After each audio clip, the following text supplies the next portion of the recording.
Yeah, of course, we're here to talk about SmackDown and Rampage, but I would say we're probably going to dedicate the majority of the show to discussing the retirement of Vince McMahon. At 4:05 Eastern today, WWE pushed out a press release to announce that Vince McMahon is retiring as chairman and CEO of the company. I'm going to read his statement or the company statement here. As I approach 77 years old, I feel it's time for me to retire as chairman and CEO of WWE. Throughout the years, it's been a privilege to help WWE bring you joy, inspire you, thrill you, surprise you, and always entertain you. I would like to thank my family for mightily contributing to our success, and I would also like to thank all of our past and present superstars and employees for their dedication and passion to our brand. Most importantly, I would like to thank our fans for allowing us into your homes every week and being your choice of entertainment.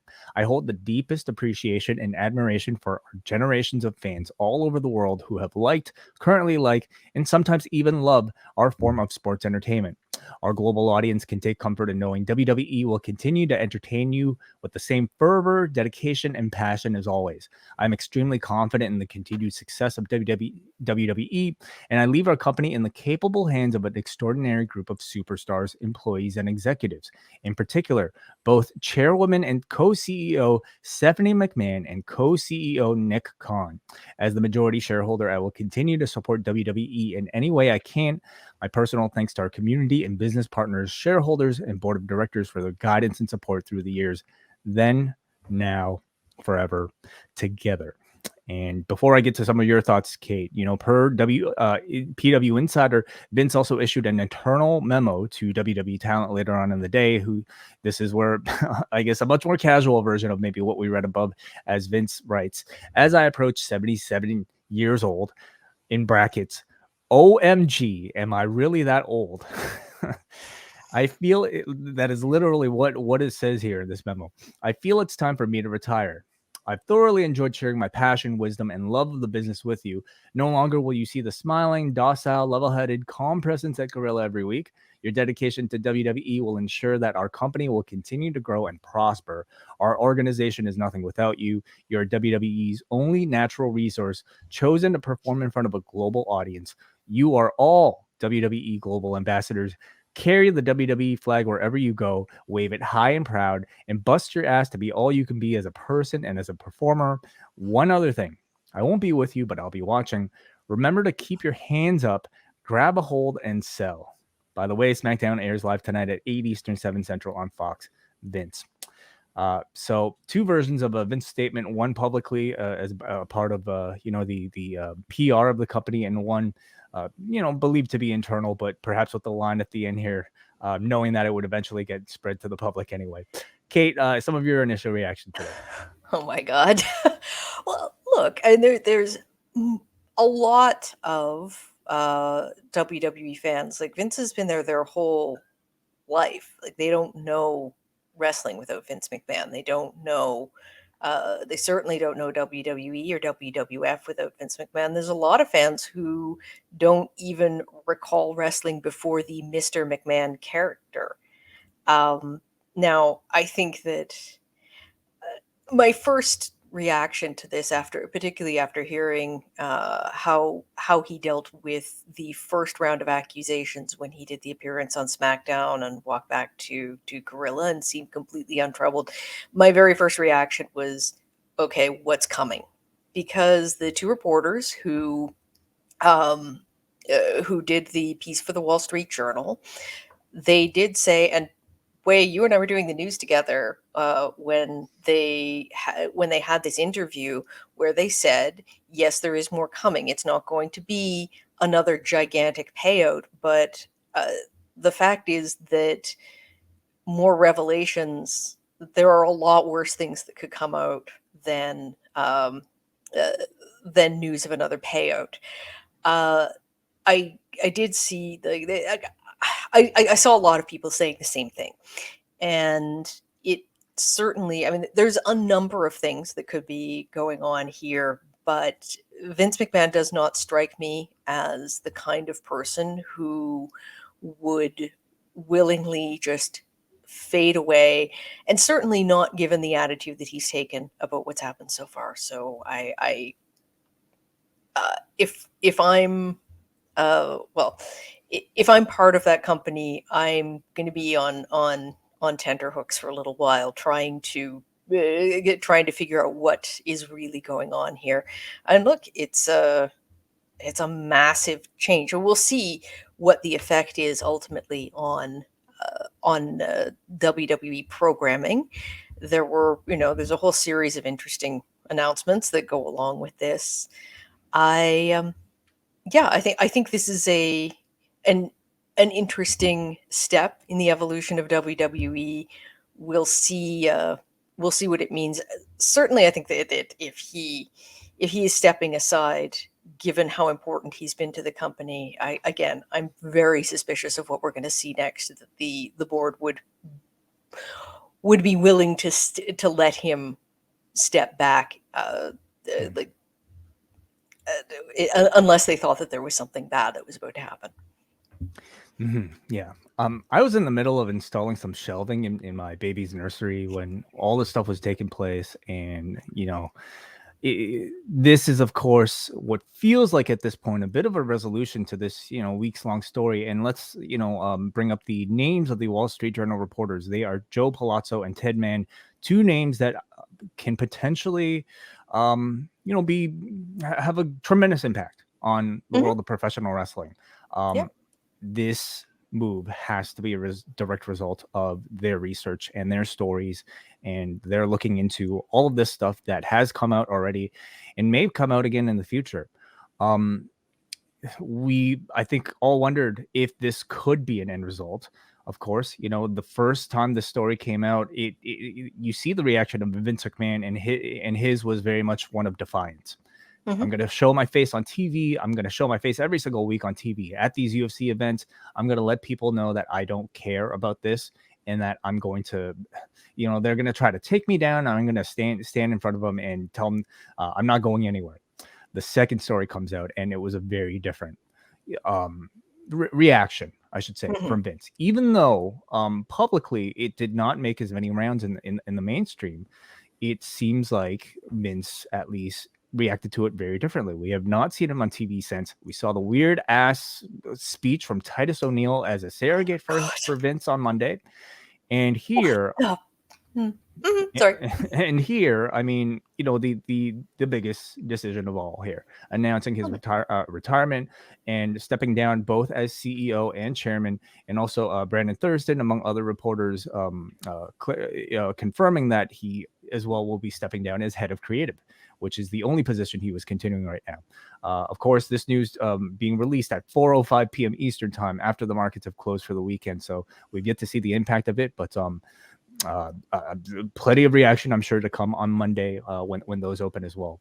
So this is a big story. Vince has reacted this way, and we can only imagine that it could either be pressure from the board, it could be, for fear of further response from his media partners, for instance.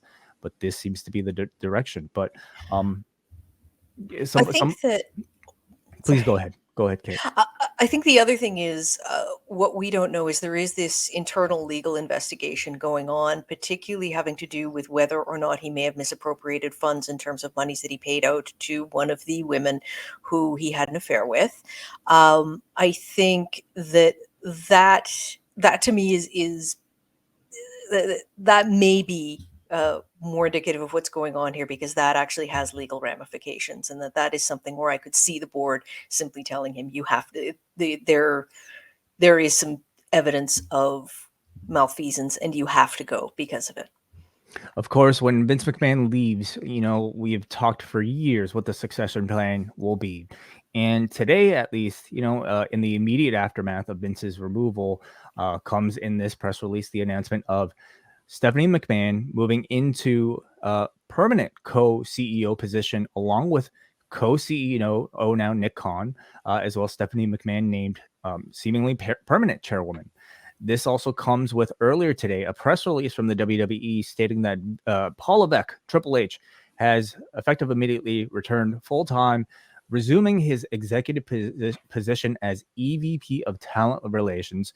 In the press release, Paul Levesque says, "I look forward to returning to my prior position as head of Talent Relations. I'm healthy, fired up, and ready to take charge." Now, of course, this was the position previously held by John Laurinaitis, and a move like this pretty much seems to all but signal that Laurinaitis is out of the company, or at least won't be Mhm. returning to this very prominent position. Another note is that Bruce Pritchard was the interim head of talent relations. He continues his role as creative, potentially now as the biggest person in charge of creative right now in the WWE. Your thoughts on some of these other figures that are attached to the story? Clearly, the company is in flux. I think that I'm very curious to see what happens between Stephanie McMahon and Nick Khan. That can't be entirely comfortable. And Nick Khan, certainly, the rumor was that he was one of the people sort of edging her out to begin with. Now, the extent to which that's true is not clear, but it was certainly out there. And he definitely, since his arrival, there have been massive shifts in terms of who has power and who makes the decisions there. Triple H coming back, certainly very very much unexpected. It did again. It seemed like he had almost entirely stepped back. The changes with NXT uh, His health. almost seemed like, yeah, his health. But and then a lot of the changes that came about with NXT were very much. I mean, it almost felt like a poke in the eye to what he had done. We'll see what happens. I know Tony Khan sort of tweeted, made a cute little tweet about being the longest serving CEO Which is in not true, professional by the wrestling right way. now. No, Oh, well, that that's what I was wondering because like, it who will is the be. CEO of Impact now? It Or will. It would actually be Dorian Roldan, Mhm. of AAA, that Ah, would have oh, of that course. title. So, Okay, okay, I mean, he should have specified maybe, in in I America. I don't know. I mean, even in America, I suppose. Yeah, I'm Does not Leonard Asper 100% count sure. for Impact Wrestling? Like Court Bauer's Well, that's what I was MLW. thinking because yeah, like Impact is anyway. It, Anyway, but I've gotten away from my point, which was that if I'm Tony Khan, I'm going to be a little cautious, thinking that Paul Levesque is now in charge of talent relations because that represents someone who has a similar approach to him, which would mean that once again the companies are competing for similar talent. WWE in the last year or so had um, gotten away from the sort of NXT model that Triple H had established. They were looking to develop athletes into superstars, not so much looking to indie wrestlers. The way that Levesque had done. Right now, I think there is a very legitimate chance that AW and WWE are once again sort of trying to attract the same kind of talent. And the for if I'm an indie wrestler, which thank God I'm not, uh, I have reason to think that I'm going to be able to flourish in WWE, which is not something that I think a lot of people have felt in the last year or so. there are a million ramifications to come out of this story, whether it be with regards to how it shakes up the free agent pool. Does WWE become that much more of an attractive option for even if you're not an MJF? If you're Mhm. anybody on this roster, what changes creatively, if anything? Do they start hiring back some of the people they've let go? Like Well, some of those were Triple H hires. yep, Kevin Dunn, like the old regime that has always said to be, so closely linked to Vince McMahon. Does something change in that realm?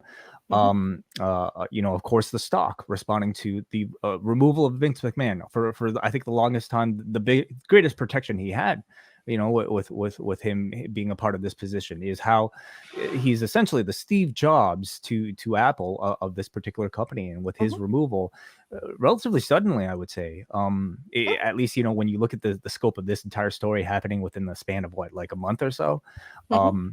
how does that affect everything? And just a million other things that I probably can't even fully wrap my head around at this point. But I did leave the call-in link to everybody here in the chat room. We're not going to go to our reviews yet. We're going to get some of your response to all of this because it is a story that is, I'm sure, affecting of every single wrestling fan. So if you have any thoughts on the Vince McMahon retirement story, you can call in right now. And let's go to our first caller here. We go to Brian. Brian, welcome to the show. Hello. Hey, Brian, what's Hey, up? hey, Way, hey, Kate. Holy shit, this afternoon.